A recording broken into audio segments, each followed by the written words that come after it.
Welcome to the Digital Hive podcast, where we talk all things digital marketing. I'm Emma, a marketing strategist and coach for business owners who aren't short on ideas but want support with the strategy and tactics to get their message out into the world. Today, I'm chatting with Paige, a designer of brand identities and websites for course creators and entrepreneurs. In this episode, we're chatting about how to elevate your offer on your website to give a more premium experience to your visitors. This can be important for all brands, even if your offer is kind of more affordable, because a higher perceived value means they're often more inclined to purchase. This has kind of turned into a mini series on brand, and I'm really glad that we're able to wrap this up with a focus on websites. Hello, Paige. Welcome to the episode. Thank you so much. Thank you for having me. I'm so excited to chat. Yeah, it's going to be fun. So to introduce yourself, tell us about you and your business. Yeah. Well, everybody, my name is Paige. I'm a website designer, and I specialize in websites for online entrepreneurs and course creators. I'm really just passionate about creating knockout websites for people who want to share their expertise and knowledge. And my background is in the SaaS web design field. So SaaS, if you don't know, is software as a service. People also say SaaS. And what that is something similar to like Adobe products is a SaaS product. It's something that you pay for as a subscription, and then you are granted access like monthly, yearly, whatever you pay for. So the agency that I worked for in the past worked on those marketing websites. So if you go to an Adobe site, they're selling you all this stuff. We didn't actually work on Adobe. I'm just using that as an example. But yeah, we worked with some really amazing clients, like near $1 million contracts, like kind of intimidating, but really exciting. And then I'm also a professional dancer. So that's kind of why I've like jumped into the freelance realm and started working on my own, because it's really hard to juggle all of those hours as a dancer and as a designer. Yeah, no, that makes sense. I think we all know the like side hustle struggle that at some point it needs to become like more of a time flexibility thing, just to help us like focus on the thing that we can see is like really helping people, especially. Oh my So gosh, yeah, yes. that's really cool. And like the SaaS background kind of like leans into what we're going to talk about today, which is really leaning into that premium offer and how do we showcase that on the website? Because with software as a service, you obviously need to like keep people retained. So you want to Yes. sell them for a longer amount of time, or up onto a next level of software or whatever, but we want to retain them. Which for so many service offerings, we do things like one and done is kind of the option, or maybe they have like 3 services, but we kind of want to focus on how, even when a product or an offering is quote unquote like affordable, how can we increase that value perception Oh my gosh. through Yeah. the website? Yeah. And also like the longevity too of like keeping your clients and like keeping helping them over time and just like absolutely pouring into them and providing so much value. Yeah, totally. So with any service provider, the website is really important. So we have to like showcase the offer, the experience, and like give people like multiple ways to connect with us off of like Instagram, but get people to that next step, maybe onto our email list or something. So we kind of want to do that like know, like, and trust, and then sell funnel kind of situation happening. So once we have identified our visual and verbal brand identity, how do we then make sure that we're delivering that through a website? Yeah, sure. Well, obviously, I know you've talked with some amazing people most recently about branding identity as a whole. So when we're considering our website, we obviously want to infuse it with every piece that we've already set in place with that brand identity, and keep it super, super consistent across everything. So obviously, we're using our logo, all of our proper logo marks throughout the entire website, all of our colors, typography, fonts, and our illustrations and patterns, like really make it entirely cohesive, not only on our website, but throughout every single touch point that we might see with someone or someone comes to visit. Um, yeah, so super, super consistent is the name of the game. Yeah, totally. And I think too, I mean, not every software makes it as simple to add like your custom font or anything like that. But it's those little things of how do we bring the brand across that aren't just either like filling in the gaps, but also that aren't just like, oh well, I can't upload my font, so therefore I will just pick the one that's closest on the website, because then that's going to Mm. be different when you go onto your socials or whatever. Um, so like just figuring out those little quirky little bits, with the way that the internet operates now, like say Squarespace, there's like a bajillion tutorials on how you can add your custom font. So it all is possible. It's just, even if you are DIYing it, it's that extra little step that you can take that just Oh my gosh. levels up your brand. So Oh, for yeah. sure. Yeah. Yeah. So tell us about a few things that you've seen on websites where they potentially haven't hit that mark with getting that premium offer. Like, what are some of the traps that people fall into? Yeah. Just some random stuff that I've seen is like, for one, I see this a lot on landing pages in particular, is centered text all throughout the landing page. And actually, how our brains work when we're interpreting centered text, which, if you want to use centered text for like your headline and it's like one, max 2 lines, that's totally fine. Don't freak out about that. But if we're doing constant bullet points, paragraphs, all centered, our brain has a really hard time coming back to the line, like the following line. So it's like, even though you might seem like, as someone who is creating all the content, you're like, oh no, it's so easy to read all through this, but that's because you know your content in and out. But as someone who's stumbling upon your page or intentionally coming to your page, and reading that center text, it's really difficult to interpret and go through everything like seamlessly. You want to make it easy for everyone who comes to your website or landing page just to interpret everything, a seamless, simple experience. So that's like one super random thing that I've seen a lot is centered text. Yeah, I think too is like it does become a little bit same. So you like, as you're scrolling through the website, there's not really any like variation. So in Mm, terms of like the copy might be keeping people interested, but visually they're not as stimulated. And while we don't want to like overstimulate people, we do want to like keep them engaged as we go through. oh, for sure. Yeah, but that makes sense. The centered thing really makes sense to me now. Of like, oh yeah, it is actually really hard to like bring your eye back. Hmm. And it's also quite hard to with bullet points. Like you really can't format a bullet point that makes sense in centered text because it always just looks a little bit like skew because all the lines are different. Yeah, exactly. Yeah, that makes total sense. Um, One of the things that is becoming, just the more I look at analytics, the more I see the mobile user go up. Um, what have you seen in terms of like mobile optimization with things that either maybe some great success stories of how people have made it look really cool, but also maybe some traps that they've fallen into? Yeah. I'd say, I mean, I'm sure you've heard of the concept of designing mobile first. Some people will legitimately start with mobile because they're so like passionate and intense about that mobile experience and making that amazing because so many people are coming to your website from mobile. Um, I mean, based on the realm that we're in with online entrepreneurs and course creators, I would say it is a higher likelihood that people are visiting via desktop because they're the people that are on their computer. They might be the type of person like me who goes to the computer to like see the whole desktop view to really get the whole experience. But with people who, I mean, that whole thing aside of being like desktop, like um, focused, like people and like how we use our brains, maybe it's still so important to do mobile. And what I see a lot is people, one, like if they don't even optimize for mobile, like that is a really, really poor decision, even from an SEO standpoint, because I know not search optimization, search websites like Google, they will check into your mobile, and that plays a huge part in your SEO.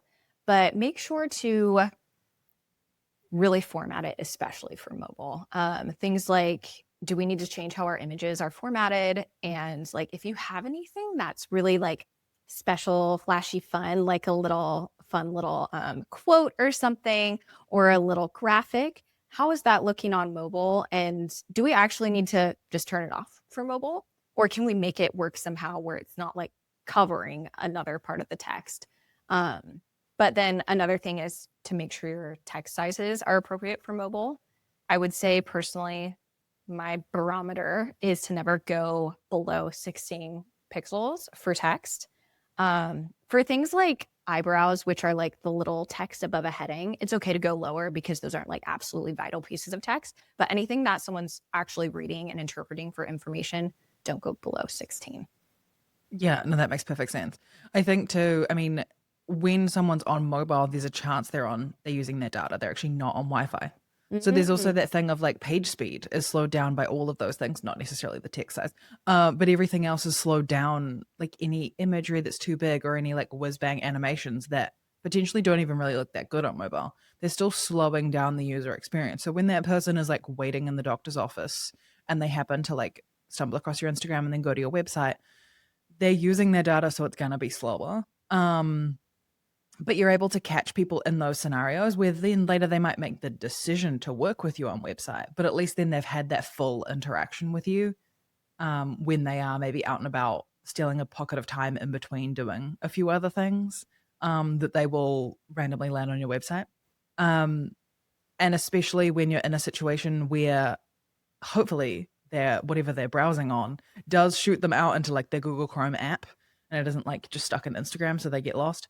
They can come back to it later on mobile as well. So it's not necessarily like only thinking of that in a data sense, but just thinking of it in terms of how do I capture that attention while I've got it. And you certainly don't want to be slowing down the page with that. Yes. So having that kind of stuff and then making sure that like buttons are big enough to actually click on and stuff like that. Those are the kind of things that beautiful. Google will flag because they will just be like, this button is too small for someone to tap on. Like people don't actually use styluses as much as they used to anymore. No one's got like the little thing that they pull out of their phone and tap.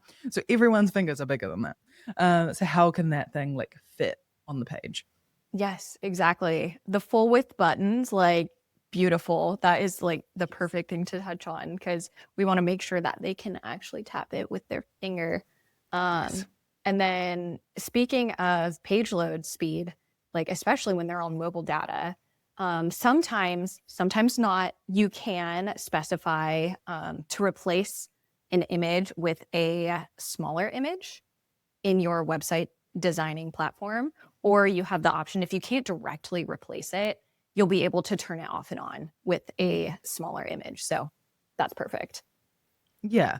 Yeah. And it just gives people that more sense of like, you're still allowing that larger image if they're on a larger screen, especially as people have larger and larger screens now.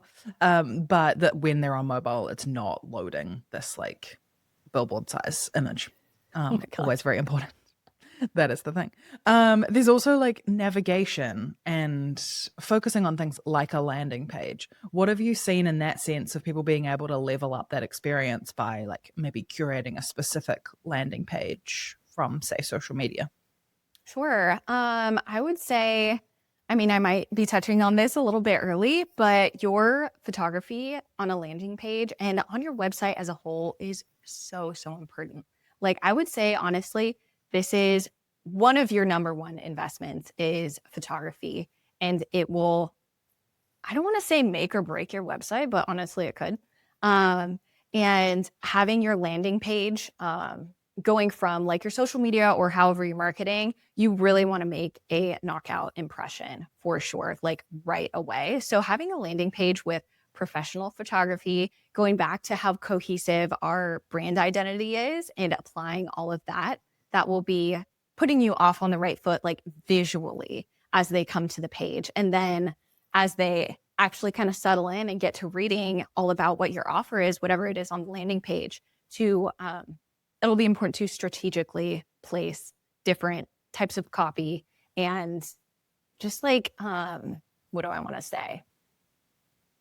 What's the word? Persuasive type of content. So how are we bringing them more into our world and persuading them that our offer is like their straight shot to exactly whatever problem we are helping to solve them with? And we are the absolute expert to get them there. So how are we showing them that we're the expert, and not only visually, but with our copy and our strategy? That makes perfect sense. I think when it comes to photography too, a lot of us will use like say stock imagery. Mhm. And a picture says 1,000 words, but that stock imagery has nothing to do with your business. So therefore it doesn't necessarily say much about you. So with a lot of that, with that being persuasive, how can you use your own imagery, potentially interspersed with stock imagery? Um, or can you only use stock imagery on your blog or something like that, to kind of bring that formality and professionalism of you? And I totally agree with that make or break thing. I think the thing that it mostly makes or breaks is how good the business owner feels about the website. Mhm. Because when that imagery is really great, it can say a lot about the brand and really encapsulate all of those things. So like the colors are brought through in the imagery and all of those kind of things. So everything really looks and feels cohesive. Um, so yeah, it's one of those things that is really key. And yeah, I just find that a lot of people will think that they need a new website when really maybe they just need to update a few of their imagery, because they've been using the same images for years. And maybe they need, just a new batch. They don't necessarily have to spend a lot of money on it, but just those few extra images that can help someone, you know, Gosh, make that yeah. that difference. Yeah, even just like a few extra images, like we were saying, like once you land on the landing page, like those first ones, like obviously keep in mind when you're getting your photography session, like if you can show your photographer your current website and your current brand identity and even get advice from them. Say like, "Hey, these are my colors. This is my font. This is the vibe I'm wanting to go for.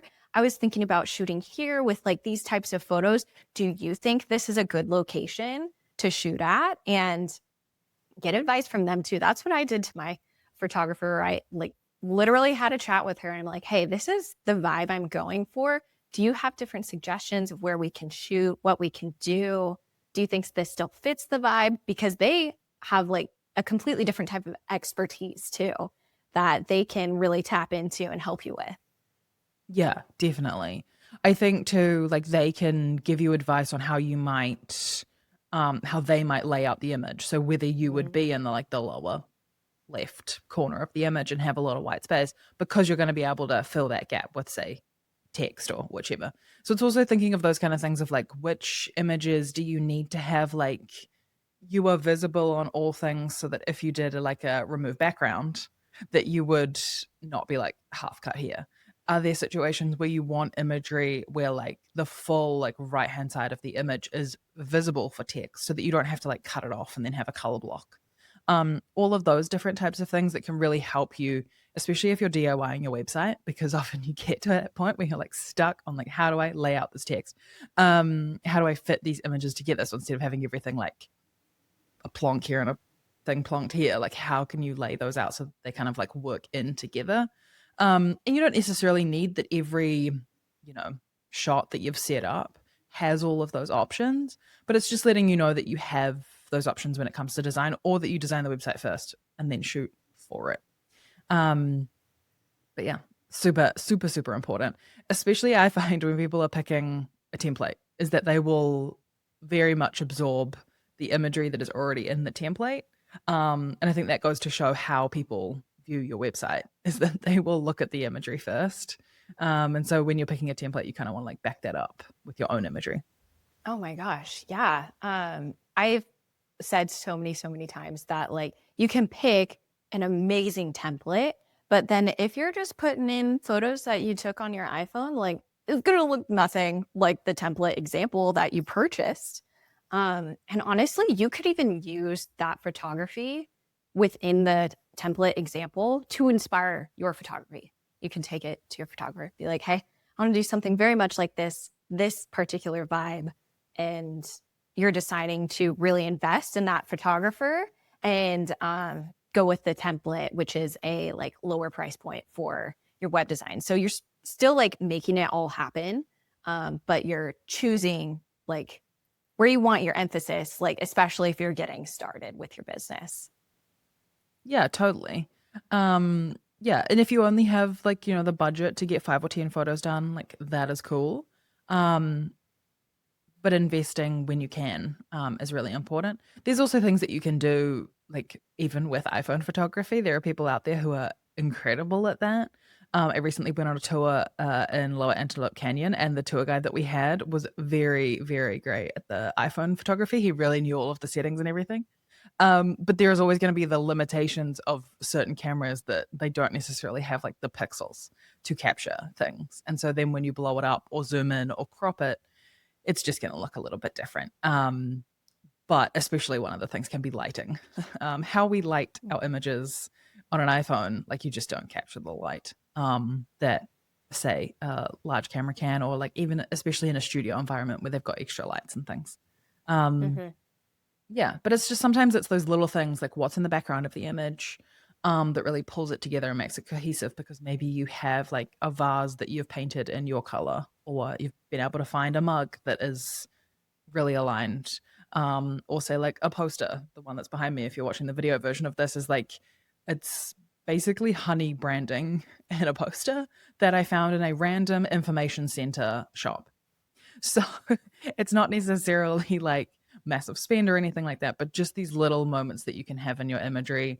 Potentially like the location that you pick. Say you shoot in um, a studio versus an Airbnb. How does that change basically everything about your identity, your brand identity that you're bringing across? But then how does that look on your website as well? So Yes. I love that. That little note about props. Like, that's so fun. Especially like I thought about props when I wanted to do my photo shoot, and really what like the vibe I really wanted to overall like convey. I went through tons of different ideas of different props. And then the location actually said, like, I wanted to have some sort of food element at one point. I was like, what if we did that? But the location didn't allow food. So that's something to consider too. Like, see where, like, if you're actually purchasing a little session in a location, what do they and do they not allow? And how can you make that all work together? yeah, that makes a lot of sense, because yeah, a lot of brands would want something in there that maybe like they don't allow confetti or whatever.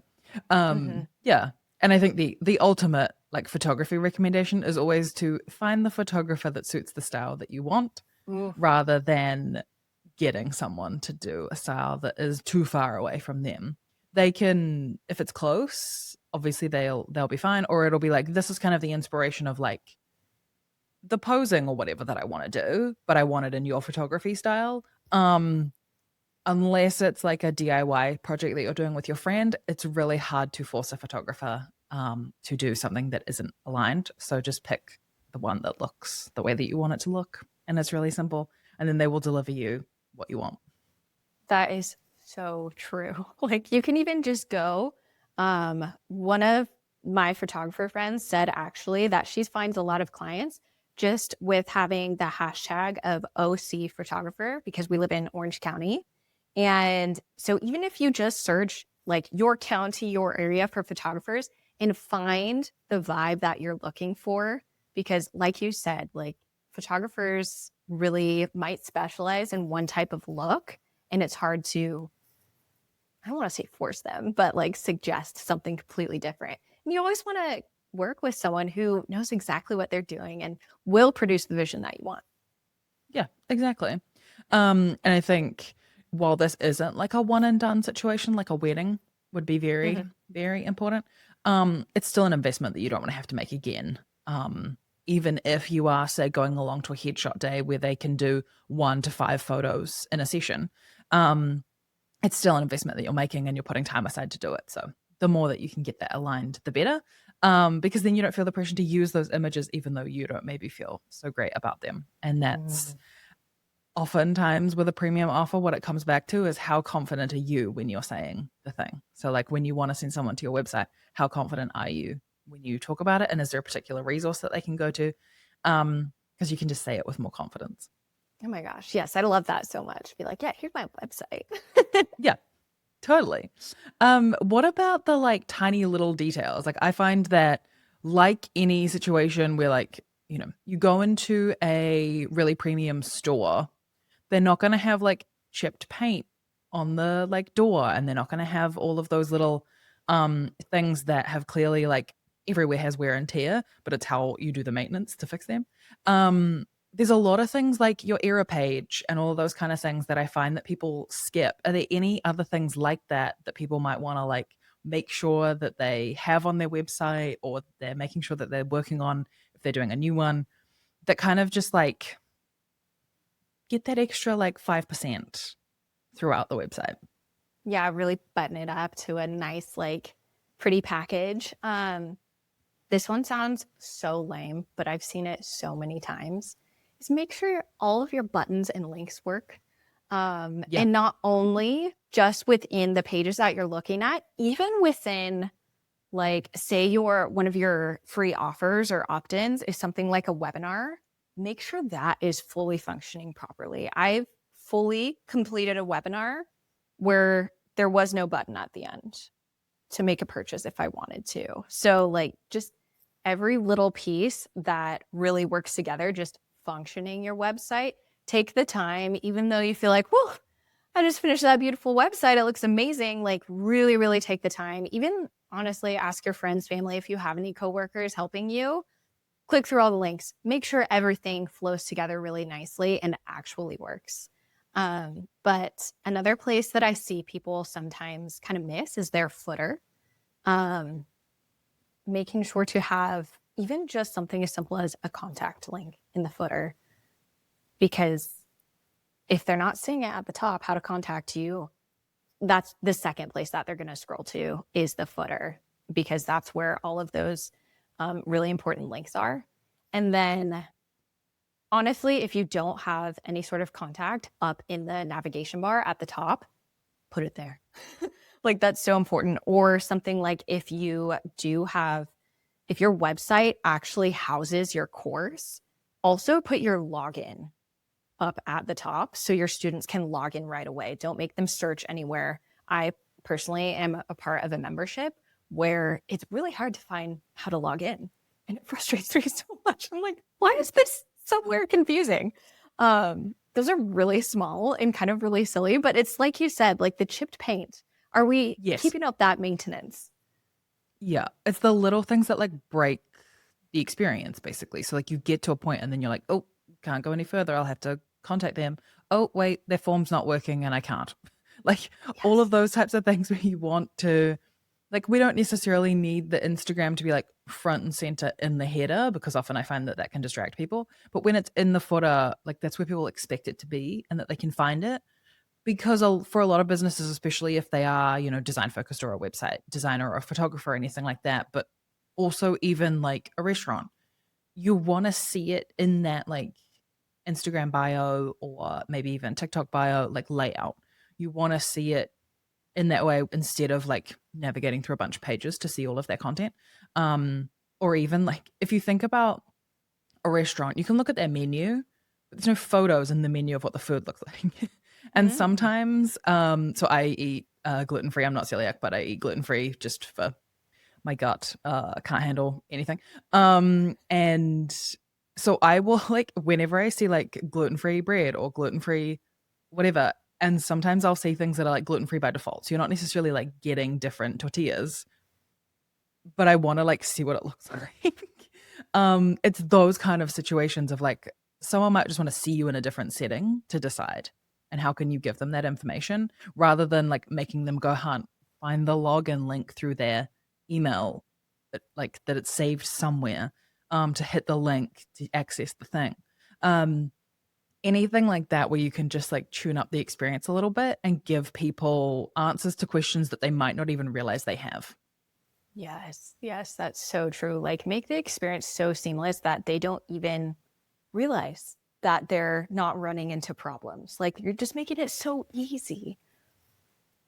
Yeah, almost like that, like anticipating what their needs might be and then just putting it in that place Mhm. rather than say being like, oh, and they might want to understand my background at this point. Like just put that information in there or link them to your about page. Um, Whichever that just like gives it that little bit extra. Um, yeah, perfect. And then one of the major things about any website and the ability to sell a premium offer when you have it, given that usually we find that that means you have like potentially a slightly lower conversion rate, or that people need to invest a little bit more with you for a premium offer, is making sure that people are finding the website. So with building a website, we need to look at all of that SEO stuff. What are some things that people maybe don't even totally realize they need to build that search presence? Yeah, sure. I mean, if you're first starting out and DIYing your website, especially if you're making it from scratch, where there's no components that you're like dragging and dropping, we need to make sure that our headings are properly assigned in tags. Or in tagged, not tags. So instead of dragging in a text element, make sure to drag in a heading element. And there should be only one H1 per page. You can have as many H2s, H3s, and etc. as you want, but make sure that there's only one H1, because Google and other search engines are going to use that H1 to be able to tell what that page is all about.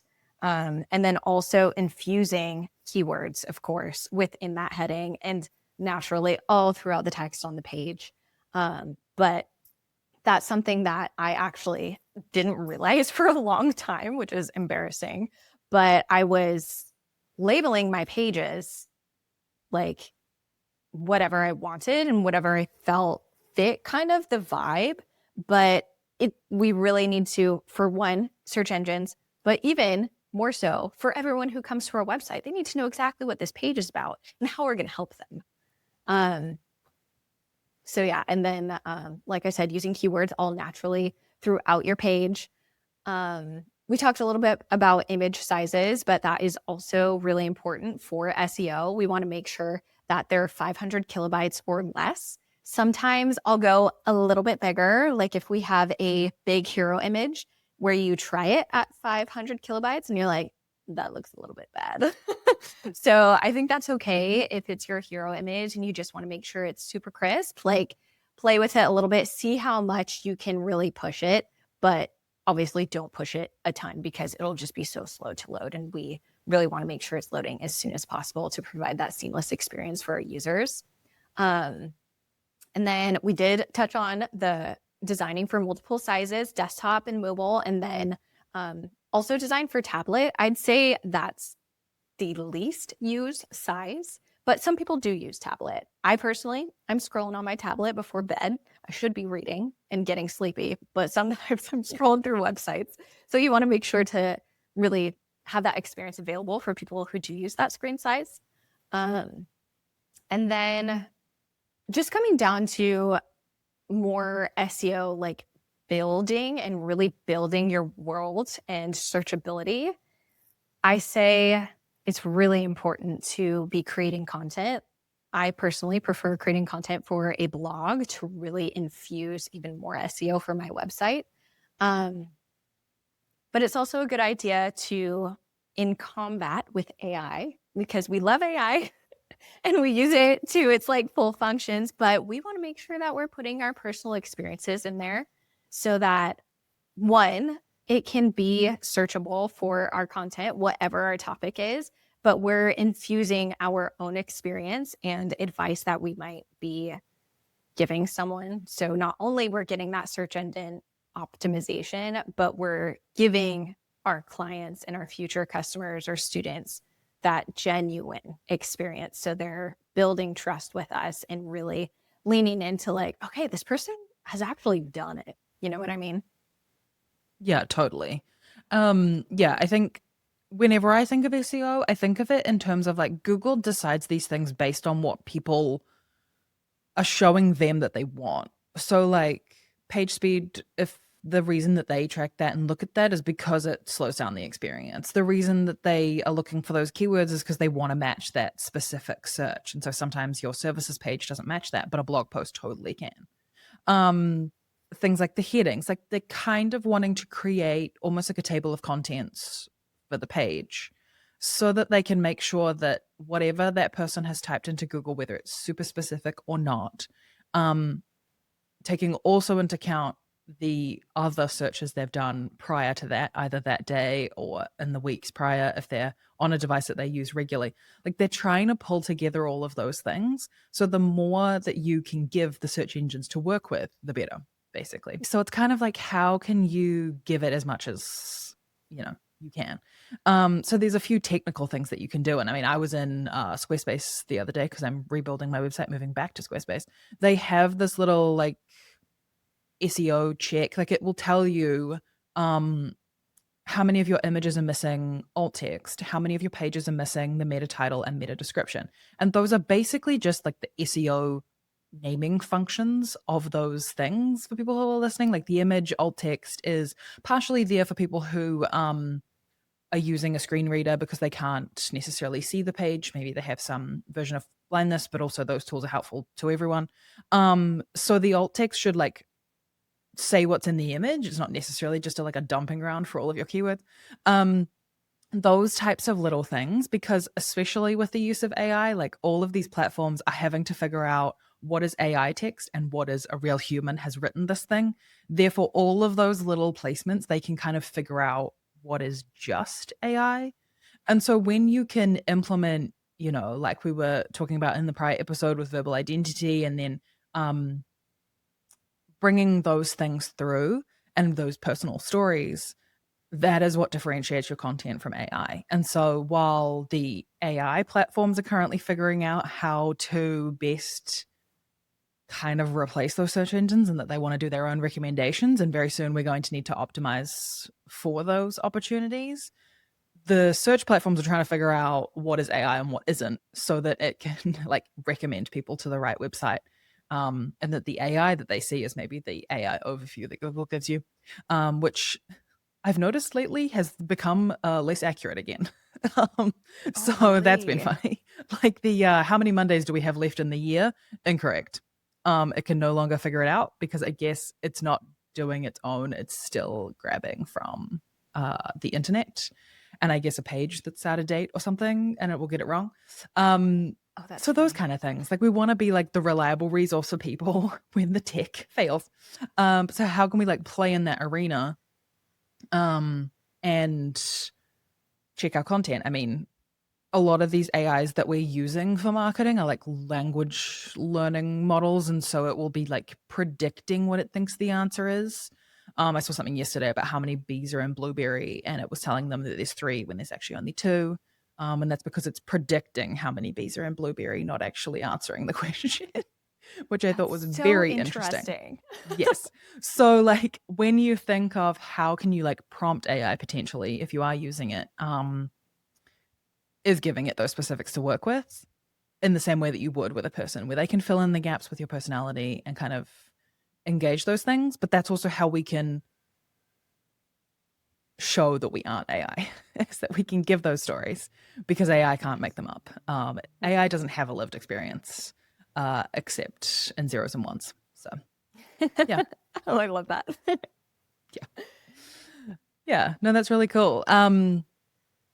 I think too is just kind of like using those tools that are at your disposal, like say the Squarespace checker. If you're on Squarespace, if you're on other platforms, there'll be other options where it will check it for you so that you don't have to go through and check every single little thing.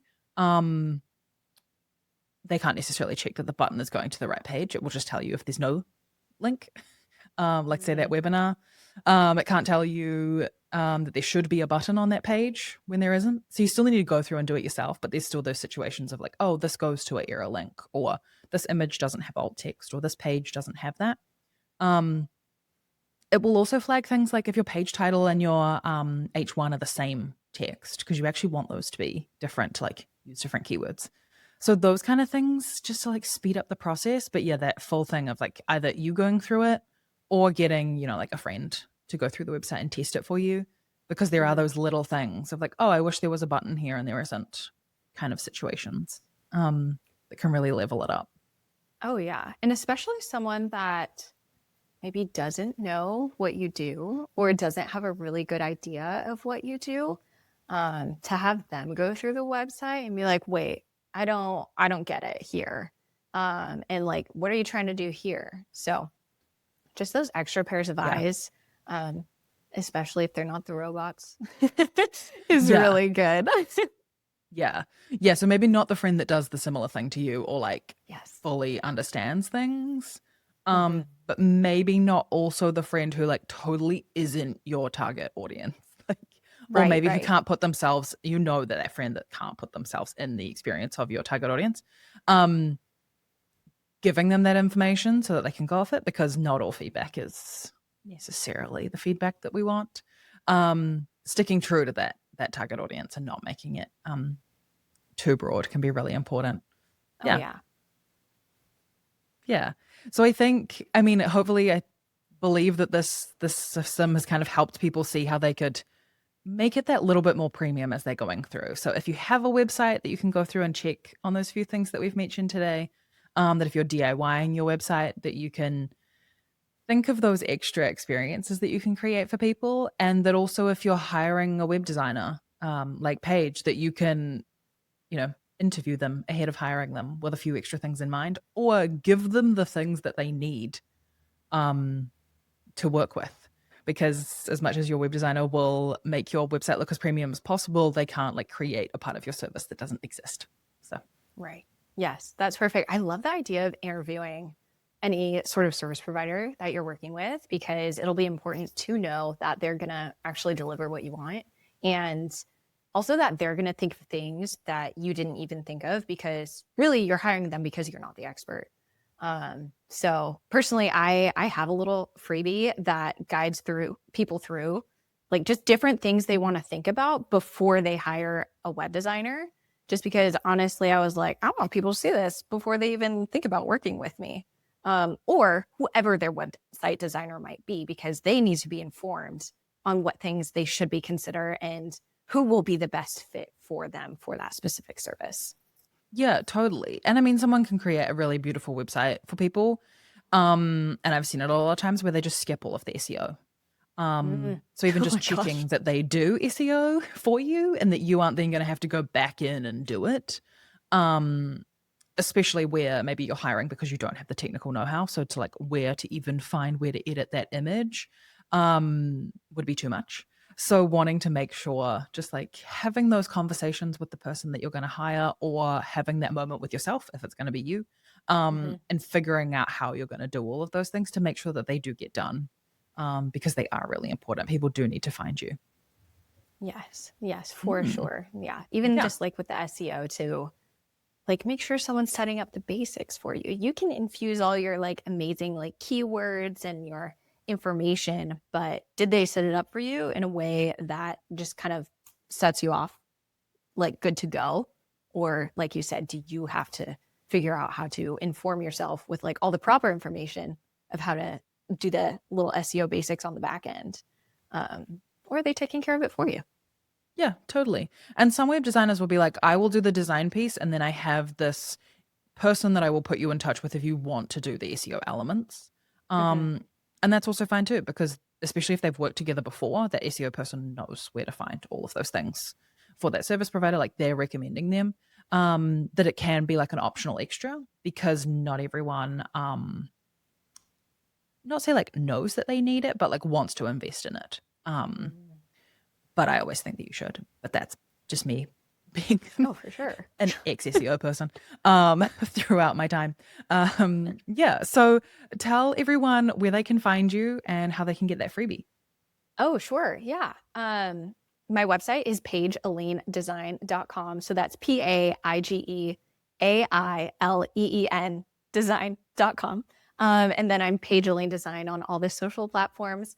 Freebie is like right at the top of my page if you're interested. Like, honestly, not only if you are interested in working with me, but if you're interested in working with a web designer in the future, like, I think it could be super helpful, even if we don't work together down the line.